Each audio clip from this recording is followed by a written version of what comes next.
Hello, beautiful people. Welcome to this week's episode of the Montpelier Happy Hour here on WVEW LP Brattleboro.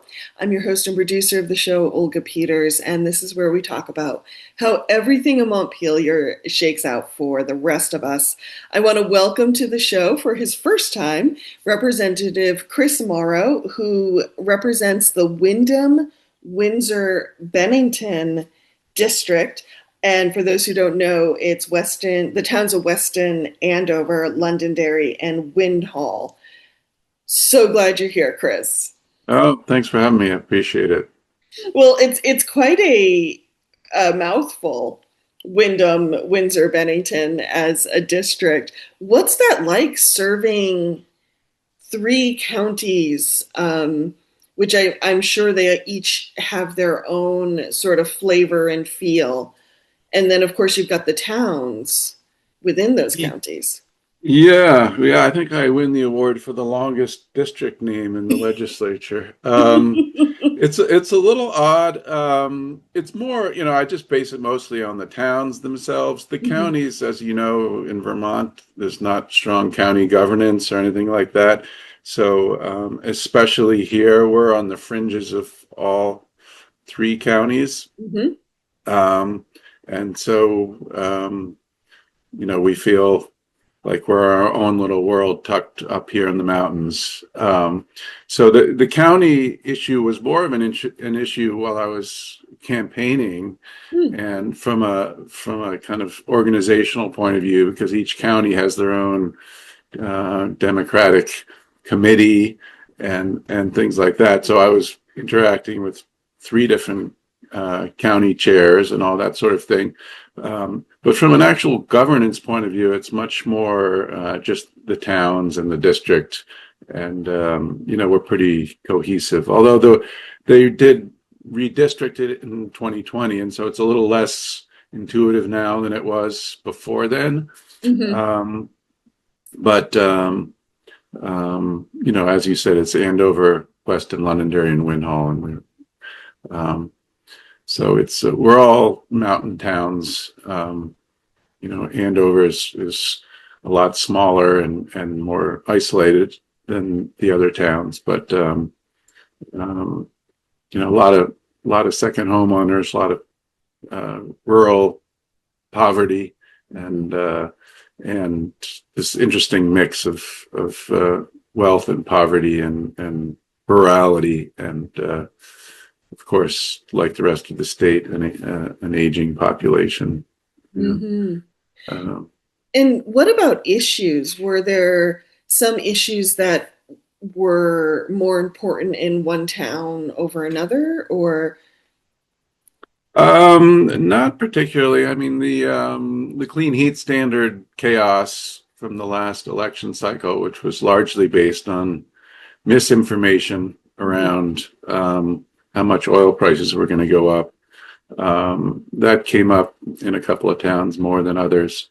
Um, and while we were doing the education bill, Andover is in a separate SU than the other three towns. Oh, okay. Um, so there was some difference there, um, and they're not as independent school oriented there. The other three towns are heavily oriented towards independent schools, school choice, Mhm. because of the historic Burton as our historic academy, Right. and then Win Hall only has an independent K-6 school. So there's that whole issue is very top of mind in this district. Mm-hmm. Yeah, I can imagine. Now, if I remember correctly, Andover is actually in the same SU as like Chester. Correct. So Right. kind of going that way. Okay. Yep. Thank you. And just for listeners' sake and also my sake, if I remember correctly, one of the larger employers in your area is Okemo, correct? Yeah, that's over in Ludlow. Oh, Ludlow. So I'm so sorry. I'm getting Londonderry and Ludlow confused. That's my bad. Yeah. I mean, there's probably some folks over here that work over there, but that's mostly over Ludlow Way. In Winhall, a lot of people work at Stratton Stratton. because that includes, yeah, Winhall includes Bonneville and a bunch of Stratton. It's really a lot going on for Stratton. Um, so, but a lot of the second homeowners up here are tied to skiing. Mm-hmm. Um, so the ski economy is important. Bromley, of course, is nearby, as is Magic Mountain, which is in Londonderry. Right. Much smaller mountain, but well beloved by the locals, especially. Um, yeah, so this whole ski economy is important for sure. Mm-hmm. Yes, and thank you for straightening me out between Stratton and Okemo. I should know that. Yeah, Having well, grown if you up don't around get Mountain over here Snow. that often, it's easy to confuse them. That's very generous of you. Um, and, as a new lawmaker, with this being your first session, what has been your major takeaways so far? Wow. Well, it's a big learning curve. It's very different than running a business. I ran the North Shire bookstores in Manchester and Saratoga Springs for decades. My parents started them. So my orientation was definitely from a business point of view, Hmm. although my educational background is all environmental policy stuff. Um, but so my biggest takeaway, probably, well, I would have two, I You can have think. as many as you want. um, One is that thankfully, as opposed to many other states and certainly the federal government, it's still a relatively collegial atmosphere. Mhm. And especially the freshman group, there's 50 freshman legislators in the House this year. That's a third of the group, third of the House.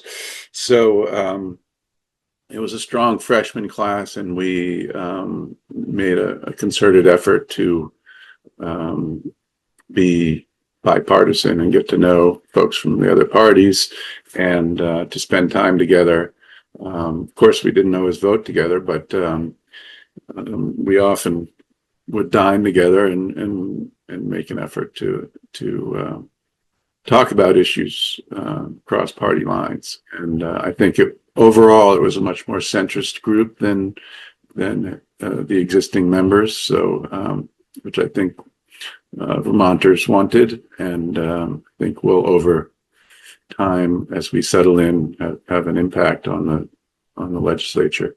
But almost everyone there, even if the people I disagree with the most, are there for the right reasons in terms of they're representing their constituents the way they think best, and they care about Vermont and doing what's right for Vermont. And so that was heartening for me because I was hoping that would be the case, but you never know, right?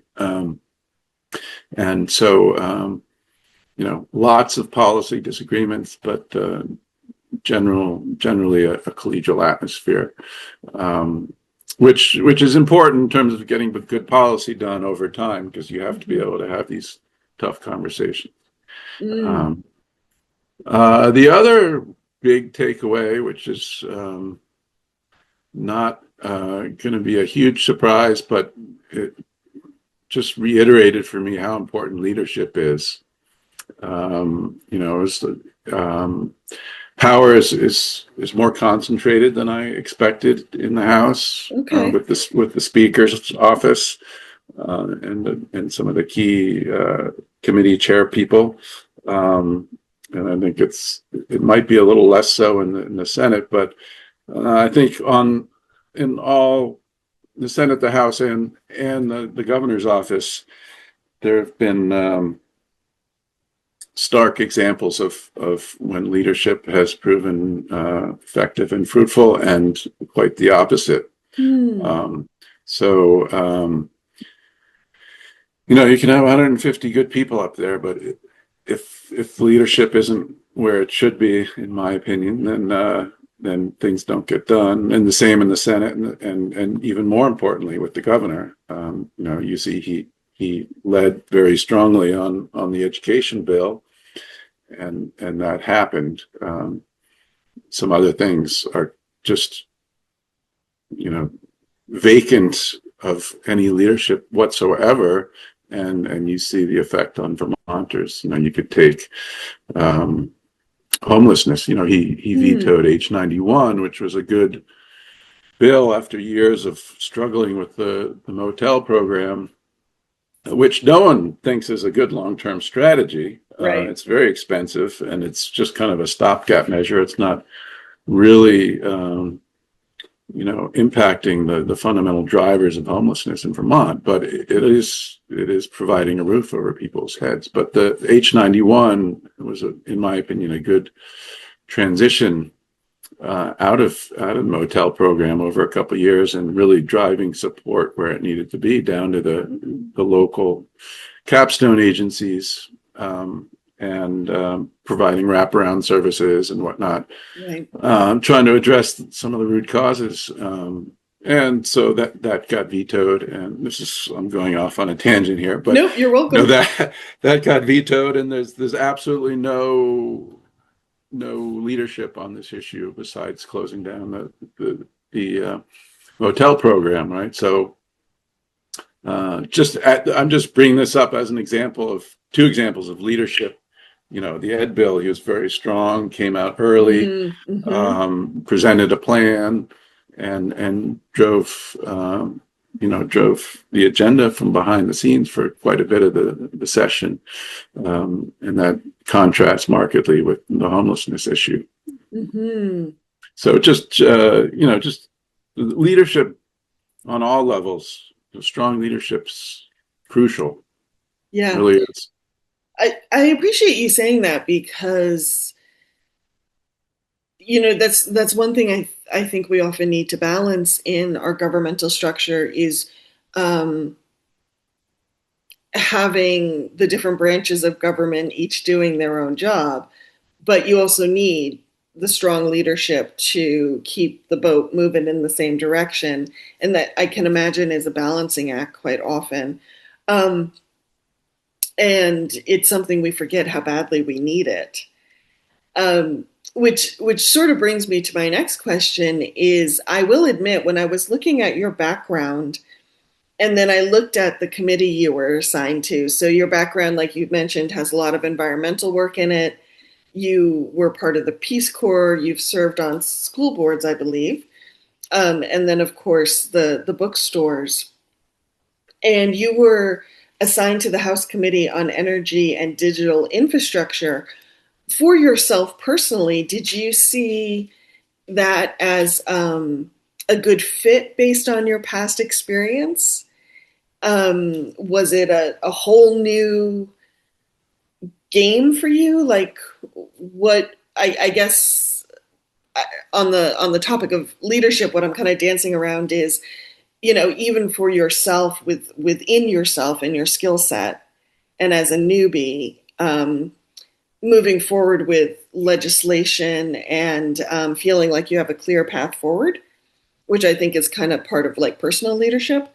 Was that there, or like, what was that committee assignment like?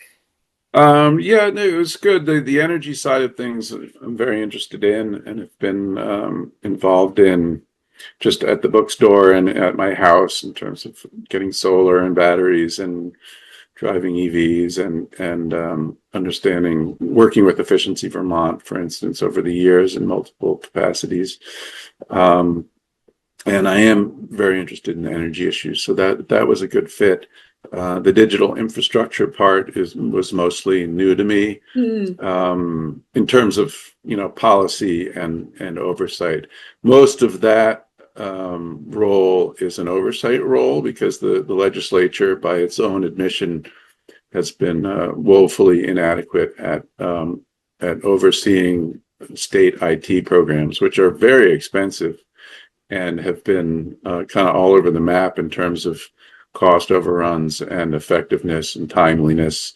And so the state, quite wisely, about 8 years ago, created the Agency of Digital Services to try to rationalize things across state government. That's been through 4 different directors in that time. Are we back to And the idea of leadership there? yeah, well, fortunately, the woman that runs the agency right now is quite competent, and worked well with us in committee. We did pass one bill to kind of upgrade the reporting of the agency to the legislature, Mhm. and it's a big task to kind of rationalize IT across the state government, but that's in process, and I think we've made some progress in committee to work on the oversight aspect of that, which needs to happen. It was certainly not happening, and that's a whole other topic we can get into if you'd like, of oversight of government. I think Hmm. is lacking. Both oversight of the departments and agencies, but also of the legislature itself. Hmm. Um, I just recently came back from the National Council of State Legislators annual conference in Boston, and there were a couple of interesting sessions there on this. And some states have very robust and effective oversight mechanisms and departments. Hmm. Um, so that's something I would like to find more about and and pursue in the coming years. Hmm. Um, Sorry, I didn't want to cut you off. yeah, no, I mean it's just like, there's bills. You get in this cycle of we're passing bills and then we go away. We all have jobs and other things. We come back.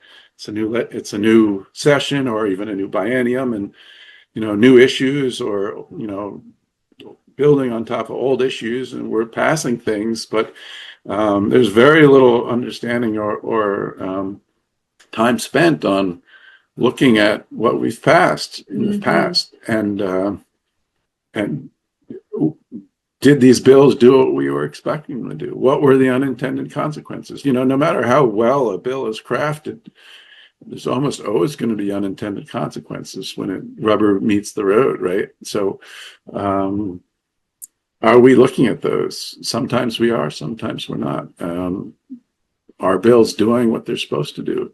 Hmm. There's a lot that just gets done and then we move on, and not quite as much analysis of the efficacy of what we've done as I'd like to see. Mm. I think you bring up a really good point, and I'm glad you did, Chris. Thank you. What it brings up for me is a few things.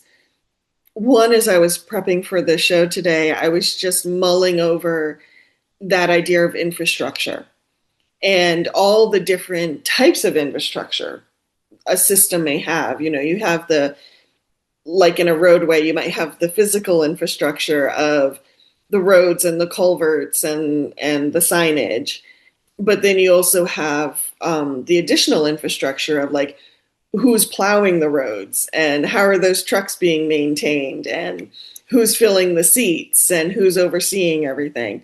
Um, and I was just thinking about Vermont in general and its infrastructure and how it feels like a lot of our systems are getting pushed on in many ways. But the other thing it brings up for me is a conversation I believe I had last week with John Walters from the Vermont Political Observer about he was specifically talking about the ethics committee at the legislature and how its rollout isn't going as smoothly as perhaps people would like or people need. And I guess my question to come out of both of those thoughts is, when you say we're lacking oversight, I think yes, I totally agree. We never perhaps take the time to analyze what the bills have done. But in your mind, is that like, do we not have the systems in place to do that? Do we not have the people in place? Do we not have the will to put it in place? Maybe some folks are like, yeah, we're doing fine. We got enough on our plates. Mm-hmm. Like, where do you think the first lever needs to be pulled? Well, Yeah, I mean, if I'm going to be completely honest, I think I would I would make a lot of changes to our system. Okay. Really, I mean, I think we're um, we're underinvesting in legislative government, Hmm. and I understand. We're a citizen legislature, and we have this long history of that, and to some degree, it's served us quite well over the years. Um, but sometimes, and in this case, I think it's the case that we're penny wise and pound foolish. We under um, pay the legislators. We have no staff. We have no offices. We have no expertise to pull on, except for the legislative staff who are the legal staff who write the bills, Hmm. and then there's the fifth joint fiscal office who does do fiscal analysis for specific bills. Um, but you have a citizen legislature now trying to deal with very complex 21st century problems, and we're basically a 19th century system, and it works to some degree. It works actually better than I expect sometimes. But when you're overhauling the entire state's education system, or you're dealing with health policy, which is tied into national health policy and Hmm. federal tax policy and insurance policy and complex health pricing systems. Um, you know, a citizen legislature that turns over every couple of years with committees of varied expertise in the subject areas, uh, maybe not the best system. Hmm. It's a very open question in my mind. Like I'm new, so I'm trying not to be too judgmental about it. But I think it could be professionalized on multiple levels. If you created better incentives for more different types of people and more qualified people, not just we're dominated by retirees, rich people, people with spouses who have good jobs, and Hmm. then just people who are burning it really at both ends and very, very difficult. So there's few young people, and it's not as diverse a group of people as it should be. And I'm not just talking about racially or ethnically. I'm talking about experientially. Hmm. Um, and so there's a lot there that we could go into, but I know there's been some reforms attempted in the past, and this is not a new issue.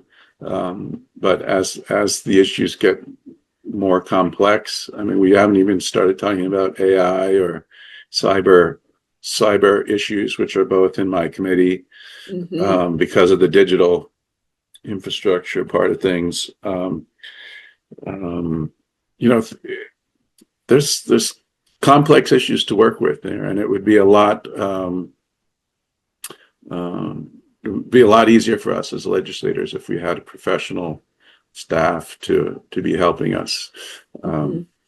Um, we rely a lot on lobbyists who are subject area experts, and that sometimes that works quite well, and other times not. But from a systemic point of view, it would make more sense to have kind of impartial, professional staff. Hmm. Yeah. And it's interesting as we're talking. I'm thinking I need to put a call out to the Vermont Historical Society and see if anyone there knows the history of why we have a citizen legislature. I admit I've never dug into that, but I would love to know the reasoning behind it. You know what I mean? Um, I can guess the emotional reasoning. The sense that we don't have people who are in it for the political power. I think is perhaps one of the emotional reasonings. But what was the kind of what made it practical, or what made it the best way for Vermont to go forward at the time. Um, but yeah, I guess for you, when you talk about professionalization, as a new lawmaker, what's there for you to get your feet under you, and navigate the systems and get yourself professionalized as much as possible? Hmm. Are there systems even there in place that you feel are robust enough? Um, well, the Snelling Center did a very nice 3-day orientation before we Mm-hmm. started, so that was very helpful. Once you get there, you're some of the leadership staff will help. We had someone meeting with us as freshmen, fresh people, once a week.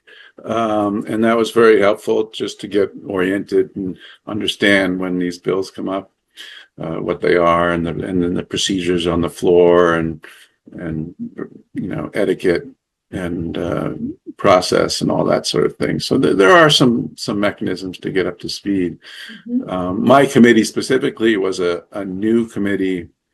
Well, it was kind of a uh, creation of an old committee. Right. Last biennium, the Energy Committee got folded into the Environment Committee, and that proved to be too much there. So they pulled it back out and Mm-hmm. merged it with digital infrastructure. So we were a new committee this biennium with five of the 9 members were freshmen, and we had a new chair, freshman chair. So we ended up doing just a lot of foundational testimony. So we didn't produce a lot of bills, but it was good because we really got the lay of the land in terms of, and there's a lot to learn in terms of, um, the utilities in the state, Velco, which runs the transmission system, ISO New England, which is the integrated New England grid, um, and how that all works together, and issues around, pricing, and alternative energies, where we actually get our energy from, Hydro-Quebec, Mm-hmm. all those kinds of issues. And then the Department of Public Service came in and testified a lot. Then there's the telecom side. Um, Electricity is highly regulated, but the telecom side is not, right? So you Hmm. have these um, frustrating gaps in cell coverage around the state, right? And which people complain about all the time, including me. And but we have very little leverage over the telecommunications companies about what they have to do. So you really see the difference between the regulated utilities like electricity, and then the unregulated areas like telecom, and what kind of leverage we have or don't have. And so anyway, there was a lot to learn, and then the whole digital infrastructure side as well. So we did it in our committee. We just did a lot of foundational learning, taking testimony and getting to know the various players in Mm-hmm. the state. And so we'll be well situated for this coming session to do some more robust legislation around, well, hopefully a lot of things, Mm-hmm. Um, thank you. Yes, as I'm grinning because I got stuck in one of those dead cell zones over the weekend and quite literally missed the boat that I was supposed to catch to meet my cousins. So yes, that's feeling rather top of the surface right now. um, Yeah. we need to hear from some underwriters here on WVEW LP Brattleboro. But stay tuned, folks. Representative Christopher Morrow and I shall return in a moment. Welcome back to the second half of the Montpelier Happy Hour here on WVEW LP Brattleboro. If you're just joining us, I'm your host and producer of the show, Olga Peters, and I'm speaking with Representative Chris Morrow, who represents the Windham-Windsor-Bennington district in Vermont, which are the towns of Weston, Andover, Londonderry, and Winhall. So thank you, Chris, for being here. In the first half of the show, we were talking about government oversight and what it means to kind of look at things systemically, and a little bit of your work on the House Committee on Energy and Digital Infrastructure. What I'd like to switch to now, in a few moments, I just remembered I have to do some housekeeping things. Start thinking about the type of legislation you would like to talk about, while I remind listeners that the views and opinions of everyone on the Montpelier Happy Hour are those of the hosts and the guests, and no one else, not the platform, not the radio station, not anywhere you might view this.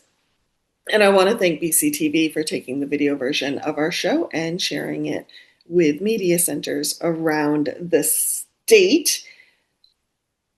Did I forget anything, Chris? Sounds good to me. Yes.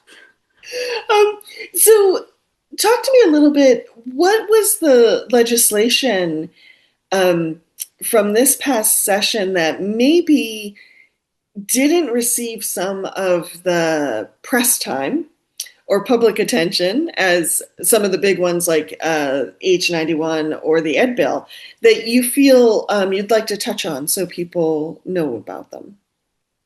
Yeah, well, my favorite bill that came out of the session was the phone-free schools bill, which passed on the last day after a very circuitous route.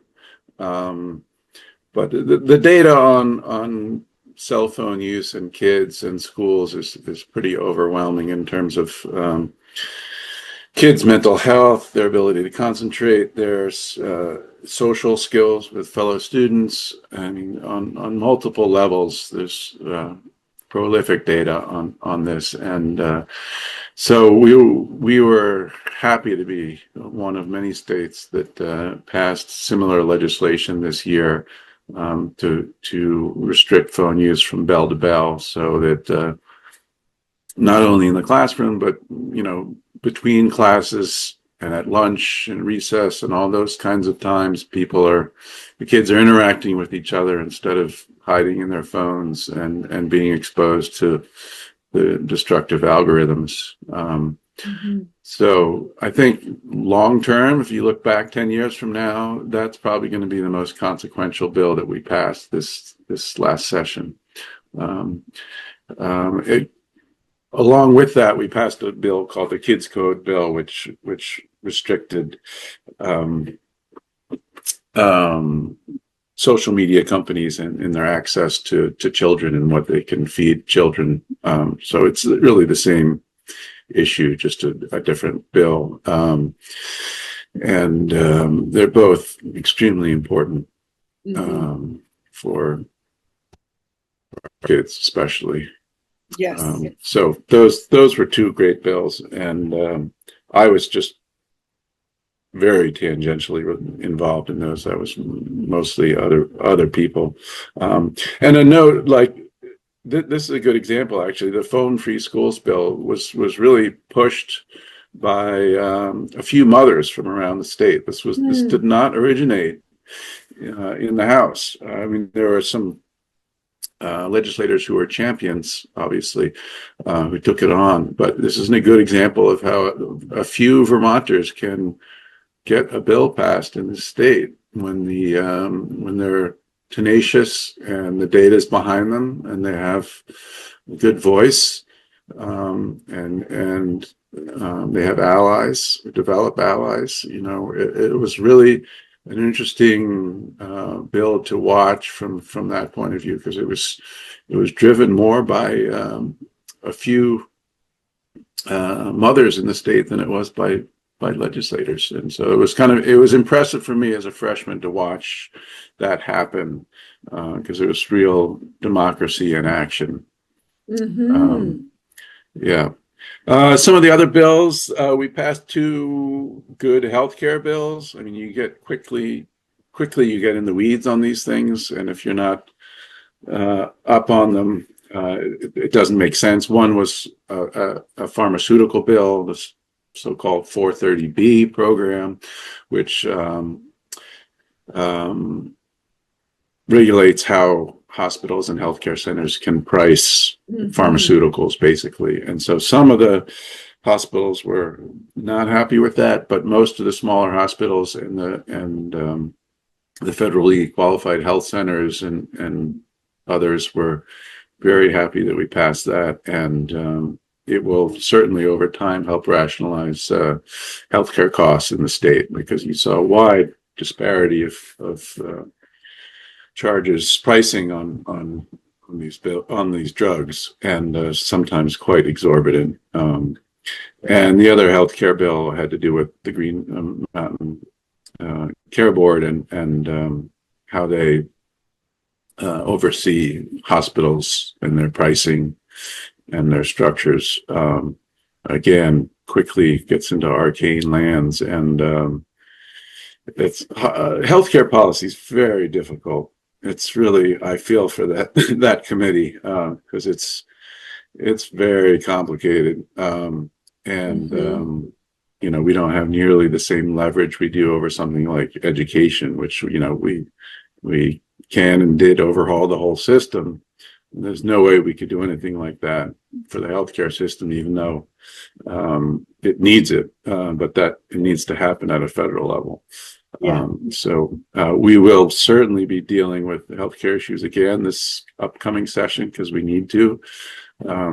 Really, for my money, the healthcare crisis in Vermont was more of a crisis than the education crisis. The education bill and everything was really, obviously, as you know, driven by the hue and cry over property tax increases, which is completely legitimate, but more manageable, in my view, than the healthcare crisis. And we have multiple hospitals around the state teetering on the brink of insolvency. We only have two health insurers. One was also flirting with insolvency. Yeah. We have some of the highest health insurance costs in the nation, there's some very serious problems with our healthcare system. And so these two bills were, I think, quite good and helpful, but we have work to do, for sure. And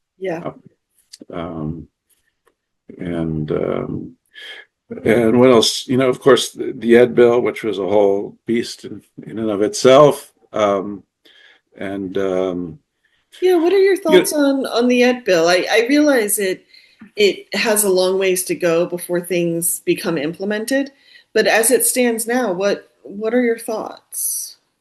I think if you zoom out to the basic structural issues of what we did, creating the foundation formulas so that instead of local budgets being created and being sent to Montpelier for us to tax everyone and then send the money back out, there's going to be the state is going to set the per pupil dollar amount, and that's going to follow the students. And this is the way it's done in 48 other states around the nation. It's not a revolutionary idea. It does help rationalize things across the state. It does help the equity issue. This is one area that I was not well informed about. Is despite Act 60 and what we've done over the last few decades since the Brigham decision, actually equity of education has not improved that much. In fact, in some areas, it's been quite poor. So, I came into this whole debate thinking about it from a fiscal point of view, but then there's this equity point of view. This equity issue is a very valid one. The old system, there were disincentives. People thought that if they voted down their local school budget, that their property taxes would go down. But it's because of how convoluted and the system is, and that's not really the case because everything gets rolled up to the state, um, and then you have the common level of appraisals over it's the system was ready for reform, Mm-hmm. and there people should be able to understand it, without spending hours and hours going into the details of this. And but it was hard. There's very legitimate gripes with this bill. The loss of local control is a legitimate issue. And in some areas of the state will be much more of an issue than others because schools, especially small rural schools, perform more of a function than just educating our kids, right? So They're true. they're the hub of the community in a lot of ways. So how do you price that into a bill like this? It's difficult. Um, um, and then the whole issue of independent schools, for me, the amount of time and energy and angst spent on that issue was way overblown. Um, Interesting. and compared, there's maybe 5% of our students are in independent schools in the state. And I'd say it dominated like 80% of the discussion. Um, I understand the public school advocates for sure, but I think the angst over this was overblown. And people that don't live in a district where there are independent schools who operate seamlessly with the public schools.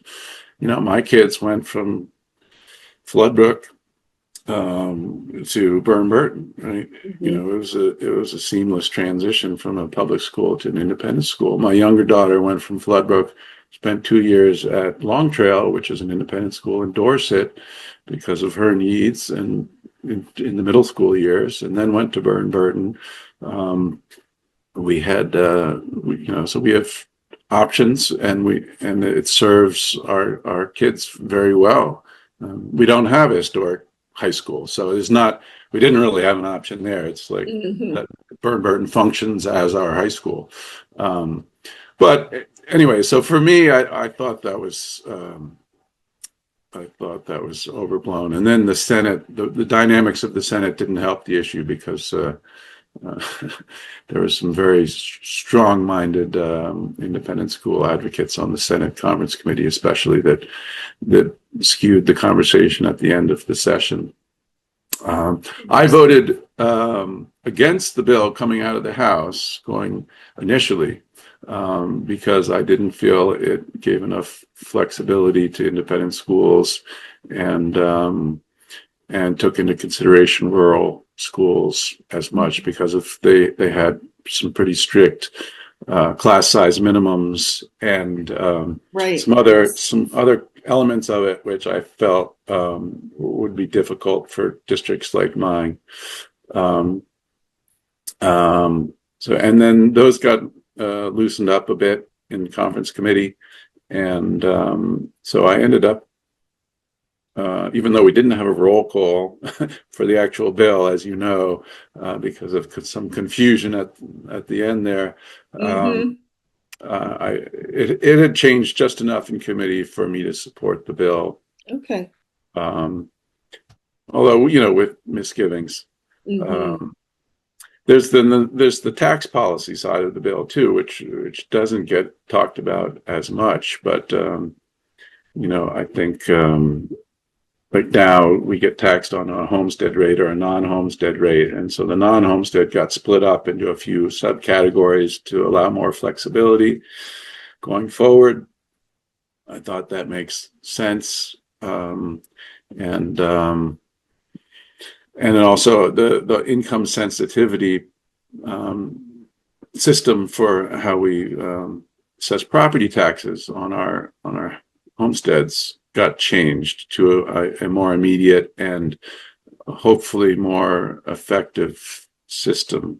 Mm. Um, so it would basically take the first $450,000 value of your homestead, and you'd get sensitivity of that based on your income. So there would be two kind of levels, but it would all happen in the same year instead of being retroactive the way it is now. Oh, okay. And you'd Interesting. be able to know in advance, like, okay, this is what is going to happen, and this will be the impact on my taxes. Hmm. Um, so there was a lot in this bill, and as you say, we didn't even cover special education, um, technical education, Right. um, Yeah. money for building or renovating schools. There's a huge backlog of, I think it's $6 billion or something I wouldn't be estimated surprised. Yeah. of construction costs for bringing schools either up to code or building new ones. Hmm. Um, so there's a lot to deal with in this upcoming session, not to mention what's happening now, which is the redistricting task force, which is meeting to come up with three maps of the new districts. So now we have 119 districts and supervisory unions. The governor presented a proposal at the beginning of last session for five. Um, Hmm. there were various proposals during the session. I think it's going to shake out maybe between 15 and 20, somewhere in that neighborhood. But whether they're all going to be districts, whether there'll be some supervisory unions or not, what the boundaries will be is all being worked on now. And we'll vote on that in January. And Mm. that could, depending on what happens there, it could scuttle the whole thing, really. Um, and which some people want to happen. A lot Yeah. of people want to happen.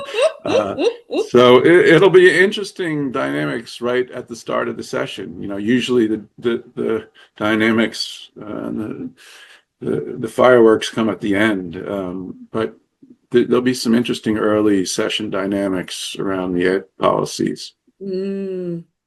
Yes. I encourage people to I know it's so easy to be like, okay, we're out of session, so we can shut that part of our brain off. But yes, I would encourage people to keep an eye on the ed bill and the redistricting, Mm-hmm. because Absolutely. that I think the redistricting, and I'm not arguing for it or against it. It's just it's one of those places where the rubber will be meeting the road, Oh, um, absolutely. Yeah. and things will be real at that point. Right, Yeah. right. None of the other things that are in the bill can happen until we pick a district map system. So that they're charged with coming up with three options for us to vote on. And Hmm. obviously the three options will have different implications, and we can mix and match. And I guess it would be go right to the ed committee and then to the whole house to vote on. Um, Hmm. So it was an interesting session to be a freshman. We stayed 2 weeks late, and then we came back again. And so you talk to the old timers who've been around for dozens of years, and they're all like, "That was the weirdest session we've ever had." So it was kind of an interesting way to start. Well, I have to agree with you because, just in my life as a reporter, I think the COVID at up to my experience, the COVID session was so weird, but it was more weird as far as like how are we going to make this work in isolation?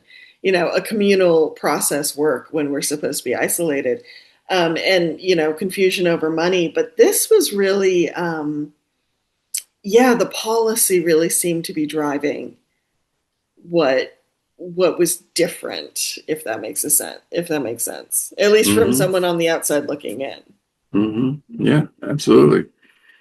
Um, um oh, go ahead. well, there was just one other bill, which was the housing bill. Oh, Housing right, yes. housing obviously continues to be a huge issue, really a systemic issue. One of the other observations I had about the legislature and government in general is that it's all very siloed.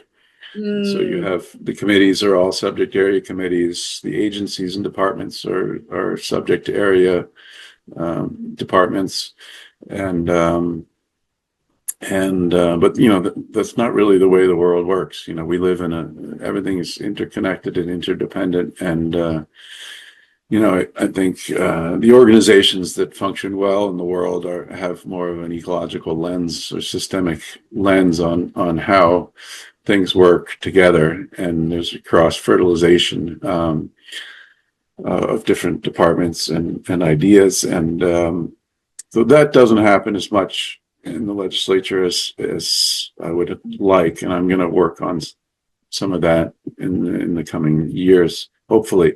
But I bring that up because housing specifically is one of these issues that affects so much, education, healthcare, business, it really affects so much of what we do in the state, and some of the prevailing issues that are facing us as Vermonters, and it's a fundamental issue. So the housing bill we passed was good, but we need to do a lot more. It was there was kind of complicated tax increment financing program called CHIP, which is being developed now, which will work well for medium-sized Vermont towns, medium and larger, who have the capacity, who have town managers, or who have people that have really the capacity to get into a somewhat sophisticated debt structure. You're basically borrowing against future grand list increases. Right. To build infrastructure tied to building housing. So it makes sense. I think it'll work well in certain instances. It's not a panacea for Vermont housing, especially in the smaller towns. The Act 250 reforms of the last biennium were also helpful to a certain extent with the housing, but again, the small towns like my towns were not in on that. If you don't already have public water and sewer, you're not really in on any of those bills. And so, not that Weston wants to build a 20 unit housing development downtown, but we do need small housing units built all through the state, and so I'm hopeful that in this coming session we can pass a housing bill that addresses some of the smaller, more rural towns in Vermont, and just further loosens up some of the burdensome regulation around permitting housing projects. Which is still, despite the improvements made in the last few years, it's still an issue. And because housing is so crucial and such a fundamental right, if we want young people to stay here and build businesses and raise families to fill our schools, they need to have a place to live. So I think we've covered most of the major bills that came out of the session. Mm-hmm. I'll just, to your point of the smaller towns, that has been one of the concerns I've had watching some of these housing bills and Act 250 reform bills, because it did feel a little bit like our smaller municipalities, like 1,000 people and less, were maybe not being considered in the same way, or the impacts on them weren't being considered. But also to that point, it is nice to hear. I was just speaking with Alex and Camille over at the Addison Regional Planning Commission, and they were like, okay, how can we provide that capacity for, like, if a small town wants to take on a CHIP project, like, how as we of the planning commission do that. And so hopefully, glad to hear that. Yeah. And I'm sorry, not the Planning Commission, the Economic Development Commission, Regional Economic Development Corporation. We only have less than 5 minutes, but I would like to touch on quickly, Chris. One of the big uncertainties hurled at the legislature this session is just some of the unpredictability happening at the federal level, especially around funding. Um, did that play out for you in your committee work at all, or is that something you're keeping an eye on? What are you sitting with around, how we work with our federal partners at this point? Yeah, I mean, in our committee, it came up to the extent that the government canceled a program called the American Connectivity Program, which helps subsidize broadband and cell service for low income Vermonters. And we'll be working on some bills to address that in this upcoming session. But there's nothing compared to what's happened since the Mm, session ended. Honestly, we're facing an all-out war on poor people now, poor and middle income even. And there are three elements to it. One is the SNAP, the food assistance in Vermont. And there's a lot of Vermonters, 60,000 plus Vermonters are on SNAP or the child version of that. Um, and then you have LIHEAP, which is the heating assistance for low income Vermonters, many or most of whom are elderly. And with volatile oil prices and gas prices, it's a huge issue. And then in the coming years, the cuts on Medicaid. So you have mhm. a three-tiered attack on low and middle income Vermonters. And so in some cases, you'll have people who participate in all three of those programs. Um, Yeah. and the numbers are just so large in terms of dollar amounts that the state is not going to be able to fill the gap.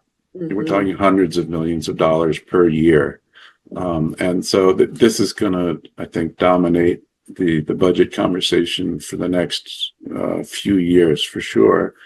We're coming from an era where we had lots of COVID money, ARPA money, and there were tens of millions of dollars going every which way. And now we're going into fiscal austerity like we haven't seen for quite a while. At the same time that we're having growing demand, I mean, I'm sure you've seen the numbers, more and more people going to the food shelf. The homeless population is increasing. You look at most of the social indicators and they're not going in the right direction. It's going to be a difficult few years. We're going to have less money. There's more stress on people, and so we have a lot of work to do. Hmm. And this can't be just a government thing. I mean, it's all our social service agencies and just us as human beings need to be helping our neighbors and working in our towns. And this is going to be an all hands on deck situation. Yeah, I definitely agree. Um, I was speaking with someone at a housing trust recently, and they pointed out that because we are coming out of the ARPA um, funding, COVID funding, years, that some of the impacts of what's happening at the federal level might feel um, we we may not feel them right away because there's still some ARPA projects in works. There's still some funding from that kind of carrying a wave through. But once that money is gone, he personally was like, I don't know how I'm going to build any more housing, Right. Yeah, the and housing agency's got lots of money from the ARPA and COVID money. Yeah. So yeah, exactly. So we're quickly moving into a different fiscal environment. hmm, yeah, and we might not Um, feel it today, but we will definitely feel it. yeah. Well, even last session we had requests over we had $300 million of requests over what we could fund. Wow. And so that's what the Appropriations Committee spends most of their time doing is figuring out what the true priorities are. Um, and so, yeah, that number is gonna be a lot worse moving forward. That's a hard Yay. job. The Appropriations Committee is another hard, you Very know, much so. they do a really good job, very dedicated, bipartisan for the most part. Um, Hmm. Vermont's one of the few states that isn't statutorily required to balance our budget, but we do Mm. invariably every year, and that's largely due to the work on the Appropriations Committee. Hmm. So it's a non-sexy but underappreciated part of the legislature. I find that most of the really important pieces of the legislature are usually the parts that your eyes start glassing over, really quickly Yeah. when people talk about them, unfortunately. We are out of time, Chris, but what would you like to leave listeners with before we head out? Oh, well, it's just we live in a great state, and it's an honor to be a representative from my district to the legislature. I'm learning a lot and hopefully providing some value. But the best thing about Vermont is we care about each other, and we're going to need to tap into that wellspring of care in the coming years. So let's all lean into that together. Thank you, Representative Chris Morrow. If people want to reach out to you, what's the best way for them to do that? Just go to my legislative email, or I have my other email is Morrow4VT, MORROWFORVT @gmail.com. Feel free to send me an email. Fantastic. Thank you. And of course, the Montpelier Happy Hour is on WVEW LP Brattleboro every Friday at 2, rebroadcasted on Wednesday morning, and wherever you find your podcasts. Take care, everybody, and have a good weekend.